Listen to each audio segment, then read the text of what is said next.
Wakorintho wa pili sura ya 12 naanza mstari wa 7 hata mstari wa 9.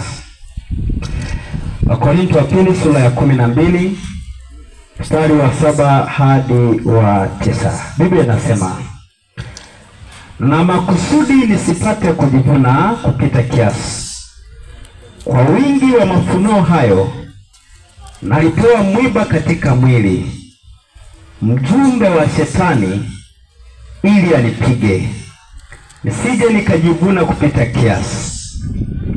Kwa ajili ya kitu hicho alimsihi Bwana mara 3 kwamba kinitoke, naye akaniambia, neema yangu ya kutosha, maana uweza wangu hutimilika katika udhaifu. Basi nitajisifu udhaifu wangu kwa furaha nyingi, ili uwezo wa Kristo ukae juu yangu. Mtume Paulo ambaye ameonekana kuandika kati ya barua 21 ya zile za Agano Jipya, barua 13 zote ameandika Paulo. Na katika barua anazoandika zipo barua zinazoitwa church epistle. Ni barua kwa ajili ya kanisa. Paulo anapoandika Wakorintho wa pili anaelezea namna alivyokuwa mdhaifu katika mwili. Paulo alipopata udhaifu katika mwili, alipiga magoti akamwomba Mungu. Na alimuomba Mungu mara 3. Lakini bahati mbaya alipomwomba Mungu akidhani Mungu anaweza kumwondolea saa ile, lakini bado udhaifu wake ukawa pale pale. Kwa sababu udhaifu ulikuwa pale pale, Paulo ni kana kwamba alionekana ukata tamaa. Na wakati anataka ukata tamaa, ndipo jibu la Mungu linakuja, anaambiwa, Paulo nisikilize, najua umeniomba mara 3 na unaona kwamba hujapata majibu, lakini elewa jambo hili, neema yangu mimi inatimilika katika udhaifu. Yaani Mungu kuruhusu wewe uingie kwenye changamoto si kwamba kwa sababu hakufahamu wewe. Mungu kuruhusu uwe katika ugonjwa si kwamba Mungu amekuacha na kwamba hayupo kabisa upande wako. Mungu kuruhusu uwe na migogoro ya familia si kwamba ni kwa sababu amekuacha. Hapana. Kuna watu wanapata migogoro leo, wanaishi kabisa, mimi sina Mungu kwenye maisha yangu. Kwa sababu ya mgogoro ulio nao, si kwamba Mungu amekuacha. Wapendwa, na watia moyo jioni ya leo, kuna wakati unaweza kumwomba Mungu kabisa tena sana kwa changamoto yako, na bahati mbaya sana ukaonekana ni mwaminifu mbele za Mungu, bado ukaingia katika udhaifu. Wakati nikiwa kidato cha kwanza, naenda kumalizia, tuingie katika maombi. Wakati nikiwa kidato cha kwanza, ni moja kati ya shule ndio somo ilikuwa ni kubwa, lakini bahati nzuri Bwana akanipatia kibali na neema. Muhula wa kwanza wakati tunaingia, nikafanikiwa kuwa wa kwanza darasani. Wakati nikiwa hivyo, mwezi wa 9 ulipofika, tumekaribia kuingia kwenye mitihani, ndio wakati ambao makambi ya Waadventista wa Sabato yalitangazwa. Na bahati mbaya sana nikawa ni mtaaluma wa shule. Hatimaye kulikuwa na mwenge unatakiwa kupita pale. Na hivyo nikafikiria nawezaje kuacha kwenda kwenye makambi kukutana na Mungu, halafu nibaki shuleni. Kumbuka mitihani imekaribia. Kilichotokea ni kitu cha ajabu. Nikaenda kuomba ruhusa kwa mkuu wangu wa shule, akanikataza. Akaniambia, huwezi kuondoka shuleni maana wewe ni mtaaluma, muda si mrefu wageni wanaweza wakaja, utahitajika. Nikamwambia sitaweza ukaa shuleni maana kuna makambi watu wanakutana na Mungu. Unajua, baadaye roho yangu ilifadhaika, nikaenda kumwambia mwalimu wangu wa darasa, ninaomba ruhusa niende kwenye makambi. Akaniambia, najua mkuu amekukataza, lakini mimi sina ruhusa ya kukupatia. Na kama sina ruhusa ya kukupatia, kinachotokea ni nini? Wewe wewe usiende. Akaniambia ila ukienda, nenda, utakachokikuta kubaliana nacho. Nikamwambia nitaondoka. Ukweli ni kwamba niliondoka nikaenda kwenye makambi. Nilipoenda kwenye makambi, ndugu zangu wengi wakabaki wakaacha kwenda kwenye makambi. Maana waliogopa mbele yetu tulikuwa na mtihani, lakini bado wakahofu ya kwamba wangalitumia muda mrefu kwenye makambi. Nisikilize vizuri, nikaamua kukaa katika makambi. Nilichokuwa na msimu Mungu ni kitu kimoja, sikuwahi kuomba kwa ajili ya mtihani. Nikamwomba Mungu nisaidie kusimama mimbarini pako. Yaani nisaidie Mungu nikuamini vizuri kwenye maisha yangu. Nikiwa kule makambi yameendelea kuanzia siku ya Jumapili, yametembea siku ya Ijumaa. Wanafunzi wenzangu wanakuja wananiambia ratiba ya mtihani imetoka, Jumatatu tuna mtihani. Na hapo ni Jumamosi tunasali Sabato, Jumapili safari ya kurudi shuleni. Ninarudi Jumapili shuleni, ndio wakati ambao sasa tunatakiwa Jumatatu tuingie kwenye mtihani. Kumbuka sijasoma wiki nzima sijasoma. Nikafikiria nitafanyaje. Swali langu likawa ni moja, ikiwa nitafeli muhula huu itakuwaje? Kumbuka muhula wa kwanza nimekuwa wa kwanza na ni shule kubwa na kila mtu anapambana. Nikasema kama nitafeli itakuwaje? Nikamwambia Mungu, nakuomba unisamehe, huenda nilikukosea, ila mara hii naomba nikumbuke tena. Bahati mbaya sana ukaja mwiba wa shetani.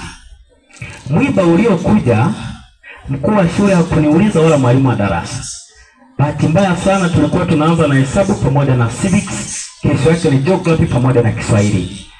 Kwa masomo ya hesabu nilikuwa si jambo, na mshukuru Yesu. Kwa hiyo sikusoma kabisa, ikabidi nianze kusoma masomo ya Jumatano. Haya mengine nikasema nitaingia kichwa nitatoboa. Na kweli Yesu alivyo mwema, nilipoingia kwenye somo la kwanza la fizikia, sikupata swali ambalo lilikuwa gumu kwangu. Nikaingia jioni kwenye hesabu, sikupata swali lilikuwa gumu kwangu. Baadaye kesho yake somo la kwanza lilikuwa ni geography. Ninaingia geography nakuta kila swali linatembea. Nilikuwa na jirani yangu pembeni, nikamwambia ninamshukuru Yesu maana yuko na mimi. Bahati mbaya sana, wakati nikiwa ninafanya, nyuma yangu kulikuwa na rafiki yangu mmoja amekaa. Nilikuwa na mtindo, kabla sijaandika sentence, ikiwa kuna neno sijaliweka vizuri kichwani, nilitamani kulirudia pembeni kwenye karatasi ili nione kama naliandika kwenye usahihi. Maana walimu walikuwa na mtindo, ukipata maksi nyingi wanaanza kuzungushia baadhi ya herufi, wanaondoa maksi. Kwa hiyo nikaanza kufanya hivyo. Nilipokuwa nafanya hivyo, nilishangaa nikiwa pale nimefanya mtihani, ile nakaribia kumaliza, mwalimu wangu wa geography akaja na kalamu nyekundu, akafika pale akaandika -50. Yaani kaandikiwa -50. Na ukiona imeandikwa hivyo maana yake umeondolewa maksi 50. Unajua nilitaka kulia nikiwa kwenye mtihani. Yaani pressure ikapanda. Nikamalizia mtihani, nikakusanya. Nilipokusanya nikamfuata mwalimu. Nikamuuliza kwa nini umenitolea maksi 50? Mwalimu alinijibu tu kitu kimoja, unamuonesha mwenzako mtihani. Sasa nikajiuliza mimi nimemuonesha saa ngapi? Maana mtihani wangu nimefanyia hapa, hakuna mtu yeyote niliyemuonesha wala karatasi yangu. Na kumbe bahati mbaya sana ilikuwa ni uchonganishi. Marafiki zangu walienda kwa mwalimu wakanifanyia figisu. Lengo la dhumuni, walijua nimekuwa wa kwanza, hii sasa awamu hii lazima wanishinde. Unajua nililia. Kwa kweli ofisini nililia, nikamwambia mwalimu haiwezekani, sijawahi kufanya kitu kama hichi. Kilichotokea, kikao kilipokaa cha walimu, ikabidi wameamua masomo manne ya siku nzima yaliyofanyika ya jana na ya leo, itabidi kila somo niondolewe maksi 50.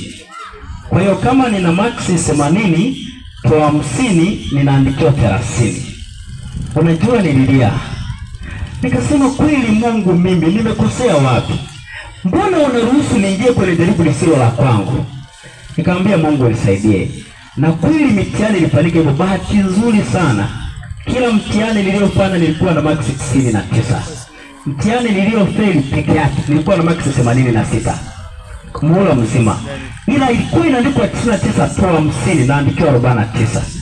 98 toa 50 naandikiwa 48. Nililia sana, nikamwambia Mungu, awamu hii umekubali nianguke. Lakini ukweli ni huu. Pamoja na kwamba niliondolewa maksi 200 zote, awamu iliyofuata mwezi wa 12 Nikapiga magoti nikaambia Mungu, udhaifu wangu leo umekuwa mzito. Usabato wangu sasa unaenda kuisha. Umeniacha nimebaki peke yangu. Huwezi amini mitihani yote niliyofanya mwezi wa 12. Kuna watu nilikuwa naweza kupata mtihani wangu, mtu anayenifuata wa pili nimemzidi hata max 40. Na mpaka matokeo yanatoka hakuna mtu aliyenizidi hata mmoja. Nini ninamaanisha? Kuna wakati utapitia nyakati ngumu, utahisi kama vile Mungu hakusikii. Najua hapa kuna wanafunzi pia wanapitia nyakati ngumu. Unaweza ukawa unamwomba Mungu nisaidie somo fulani nifaulu, na ukawa unafeli kabisa. Pamoja na kwamba wewe ni mwaminifu, unafeli. Unajiuliza mimi nimemkosea nini Mungu? Kumbe Mungu hujamkosea, ila udhaifu wako utaonekana katika neema ya Bwana. Kuna watu wanapitia magumu katika ndoa zao. Wamejaribu kuomba vya kutosha, majibu yake hayajapatikana. Kuna watu wanapitia magumu kwenye maisha.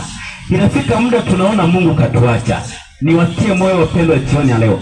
Unapopitia gumu lolote, unapomwomba Mungu, unahisi kama kachelewa kukujibu, tambua Mungu hajachelewa.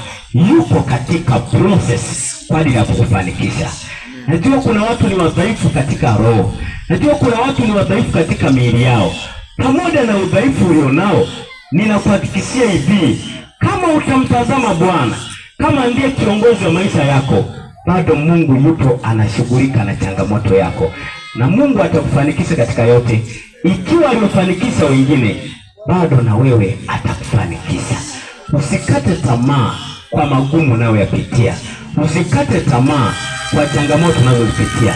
Mungu wetu wa mbinguni jioni ya leo, tunapokwenda kuomba, ninaomba kutie matumaini. Haijalishi unapitia wakati mgumu kiasi gani, haijalishi ndoa yako haiko vizuri, haijalishi biashara yako inalega, haijalishi malezi yamekuwa ni magumu, mwambie Mungu, natamani niuone mkono wako.